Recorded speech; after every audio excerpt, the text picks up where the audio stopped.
So hi ladies, sorry that I look like a mess, but as you can see I have a little pretty little 13-week-old who's not too happy right now. I am doing this vlog because I'm going to start trying to conceive. Yes, she turned 13 weeks on Sunday, but people may give me rude feedback or whatnot, but sorry, personally, I don't care. It is what it is. Me and my husband want just one more baby, and if God blesses us with one, then great. If not, I'm happy with what I have. So it took us over 2 years to conceive Miss Princess here, and give me 1 second. Yeah, mommy's baby will be on my shoulder. Oh, sorry. So it took us uh over 2 years to conceive Miss Princess here, and I have PCOS, high prolactin, endometriosis, and thyroid problems. And my heart goes out to all of you ladies trying to conceive your first or your second or your third. It's heartbreaking when you have infertility problems, because I did another vlog on this. It feels like you just don't have control of your own body, and you can't just say, I'm going to try to conceive this month and bam, I'm going to get pregnant. So, some women are fortunate enough for that to happen, and I wouldn't want anything else for those women, but my heart goes out to the ones also that are suffering infertility. And I'm doing this vlog in hopes that it helps some other ladies that are going through what I have went through, and what I may start to go through again.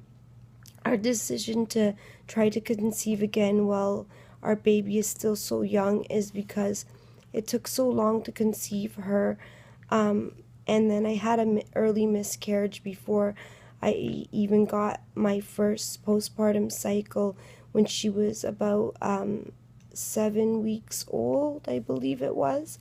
And that was really heartbreaking. But it is what it is. It was the year anniversary of my miscarriage last October 31st, 2014. So I've taken every supplement that there is out there. I have taken Fertilade, any supplements that Fertilade CM, the supplement to boost your egg quality. I tried a nutritional diet that is for PCOS, that if you all would like to know the diet that I did, let me know and leave a comment down below.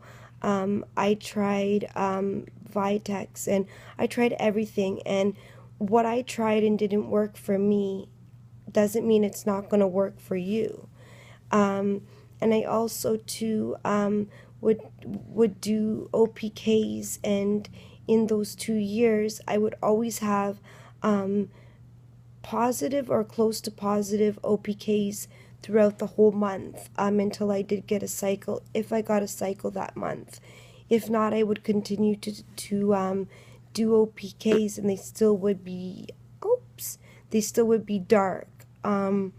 And so I came across, I was researching like crazy, because we were just about to, the doctor was just about to put us on Clomid, and then we were also going to go make an appointment for a fertility specialist.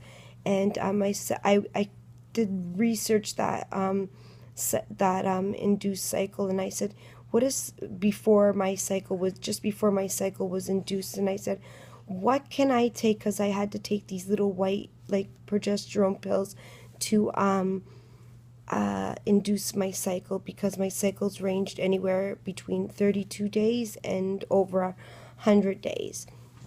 And so anyways, I had an induced cycle that month. I ordered, what I came across was soy isoflavins, and they're basically they're made for women with menopause, but they work as like basically just like Clomid. They're basically a natural Clomid. And so I ordered those, and I started.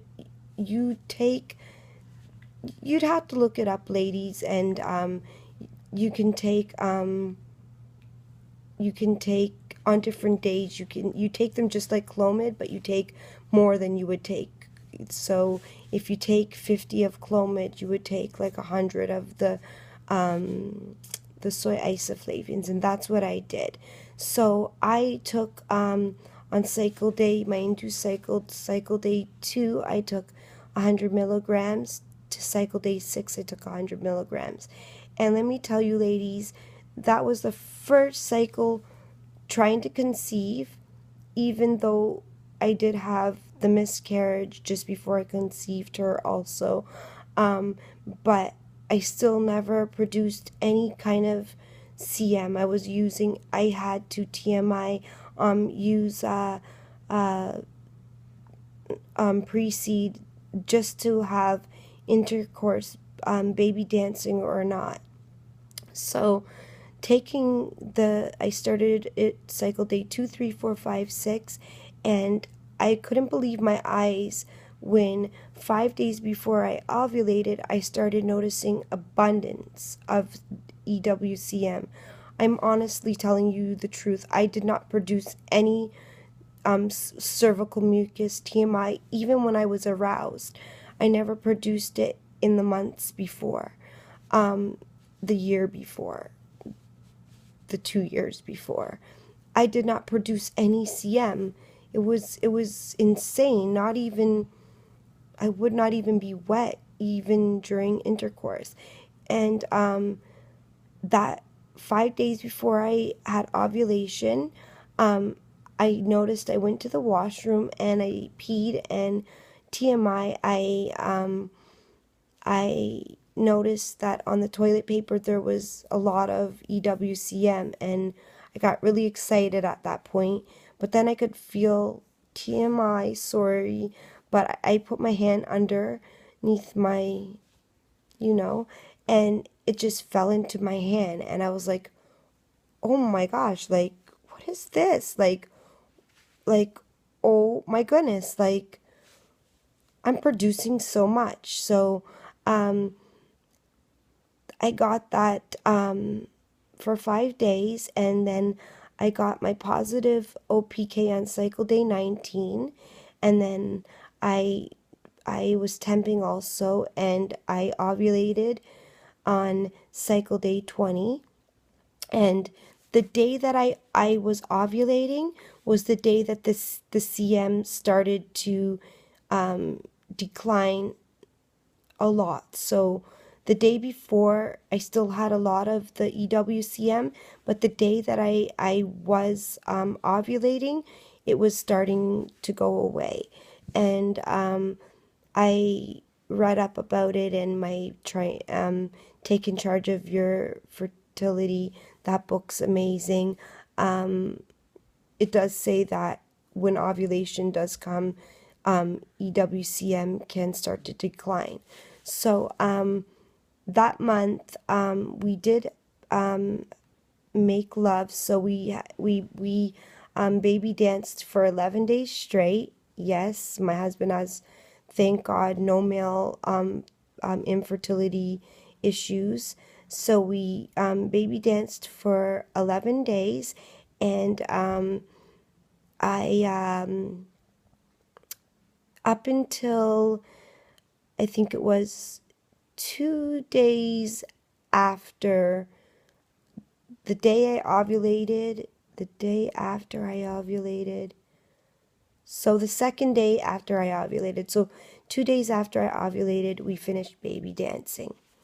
And yeah, and So I'm just going to, right off the bat, this cycle, start cycle day 2. So that's going to be tomorrow. I'm going to start taking the soy isoflavones, and some of my girlfriends or whatnot are saying, why don't you try it without it for a bit? But I'm just going to, it worked the first time and whatnot, so I'm just going to go and I'm going to take it tomorrow, and I'm going to take it till cycle day 6. I usually have, when I do have, I'm lucky enough to have a cycle, I have them for 7 days. So I will take it for cycle day 2, 3, 4, 5, 6. I will update y'all on how it's going, and with my OPKs, and I will update y'all on how, if it does help me with my CM again. And yeah, and when I did conceive, right after I had her, I was not producing any EWCM. If I did, it was just a tiny, tiny, tiny, tiny bit, but that was it. So I'll keep you all updated, and I'll keep you all that are trying to conceive in my prayers. And thumbs up if you like this vlog, and leave a comment down below if you have any questions, and stay tuned because I'm going to be taking you guys along this journey with me. Okay, take care, and I'll see you soon. And Miss Princess fell asleep. Okay, bye-bye.